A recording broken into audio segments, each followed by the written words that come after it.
Hoje nós vamos começar uma série de estudos sobre uma das passagens mais conhecidas da Bíblia, que é quando Jesus diz: "Eu sou o caminho, a verdade e a vida. Ninguém vem ao Pai senão por mim." Vamos analisar cada um dos termos que Jesus usou e buscar entender a profundidade do que ele quis dizer.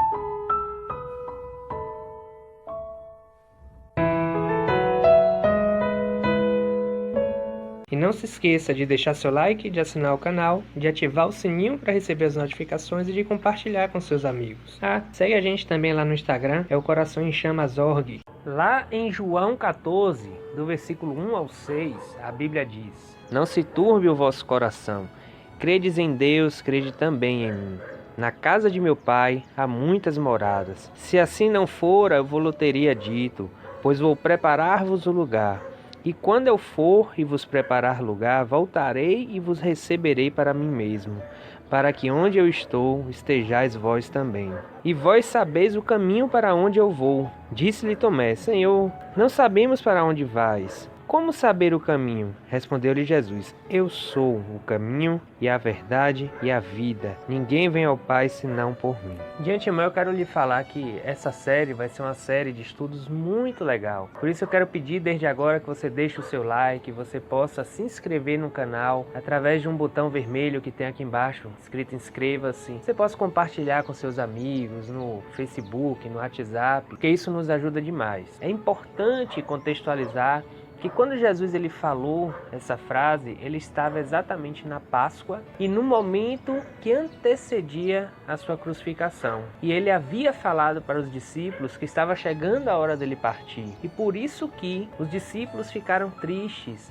E aí ele começa falando que não se turbe o vosso coração, credes em Deus, crede também em mim. E aí então ele conclui com a icônica frase que ele diz: "Eu sou o caminho e a verdade e a vida. Ninguém vem ao Pai senão por mim." E hoje, no nosso primeiro estudo da série, nós vamos buscar entendimento do que Jesus quis dizer quando ele disse que ele era o caminho. E a primeira coisa que é importante a gente entender é que Jesus ele usa um artigo definido quando ele diz que ele é o caminho. Ele não diz que ele é um caminho.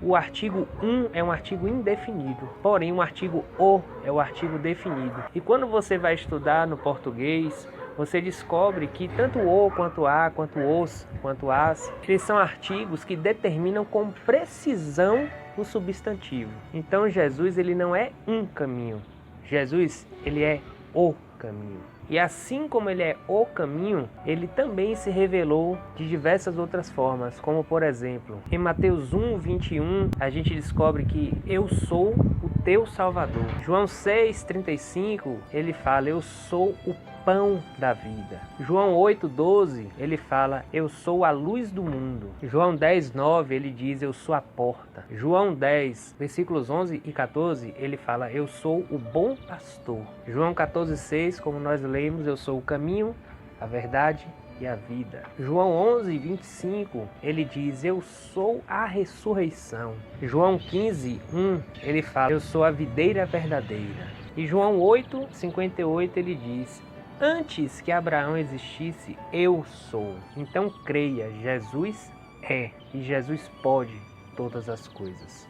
Voltando para o estudo do "Eu sou o caminho", a palavra original usada por Jesus era a palavra do hebraico haderer, que significa literalmente caminho. Então ele disse de fato que ele era o caminho. E no dicionário, se você pesquisar no Aurélio o que é que significa caminho, você vai descobrir que um caminho é um espaço a percorrer. E por isso eu quero te falar que todo caminho leva a algum lugar. E aí eu quero ler com você Provérbios 15:24, que diz: "Para o sábio há o caminho da vida que o leva para cima, a fim de evitar o inferno embaixo." A minha pergunta é: para onde o seu caminho tem te levado? Queridos, caminho é diferente de porta. Apesar de Jesus também dizer que é uma porta, o significado do caminho é diferente, porque o caminho ele precisa ser trilhado, ele precisa ser progredido. E tem uma curiosidade que os índios norte-americanos, quando ele encontrava com os cristãos, eles chamavam o cristianismo de a estrada para Jesus. E aí eu quero ler uma curiosidade no livro de 1 Coríntios 1, no versículo 18, que a Bíblia diz: certamente a palavra da cruz é loucura para os que se perdem,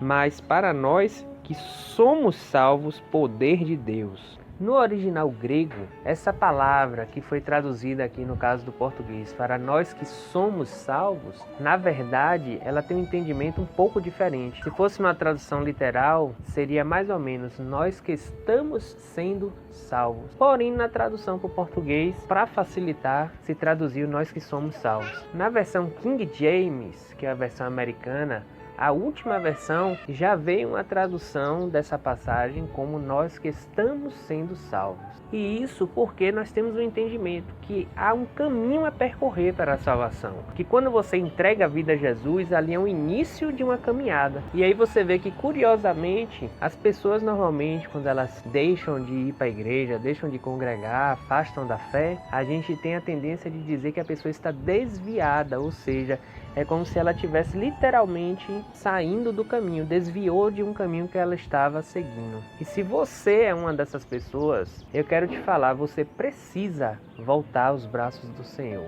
Outra curiosidade é que a igreja do primeiro século, que é a igreja que a gente lê no livro de Atos, os cristãos eram conhecidos como os do caminho, como a gente pode até ler aqui em Atos 9, versículo 1 e 2, que diz: Saulo, respirando ainda ameaças e morte contra os discípulos do Senhor, dirigiu-se ao sumo sacerdote e lhe pediu cartas para as sinagogas de Damasco, a fim de que, caso achasse algum que eram do caminho, esses homens, como mulheres, os levasse preso para Jerusalém. Então as pessoas de fora da igreja, inclusive aquelas que perseguiam a igreja, eles chamavam os cristãos de os do caminho. Curioso, né? Se você for ler, ainda tem outra passagem em Atos, mais pra frente, se eu não me engano, Atos 20, que também, mais uma vez, a gente vê esse termo, os do caminho. E para finalizar, eu quero ler para você agora o livro de 1 João, no capítulo 1, no versículo 7, que diz: se, porém, andarmos na luz como Ele está na luz, mantemos comunhão uns com os outros, e o sangue de Jesus, seu Filho, nos purifica de todo pecado. Quando ele fala se andarmos na luz, ou seja, precisamos caminhar como Ele na luz está, ou seja, Ele já não precisa caminhar, porque Ele já está na luz, Ele é a própria luz. A Bíblia fala que nós temos comunhão com os outros e que o sangue de Jesus nos purifica de todo o pecado. Mas para que o sangue de Jesus ele nos purifique, a gente precisa andar na luz. Se você tem andado distante dos caminhos do Senhor e você quer se reconciliar com Deus, nos procure que a gente pode te ajudar. Que o Senhor Jesus te abençoe.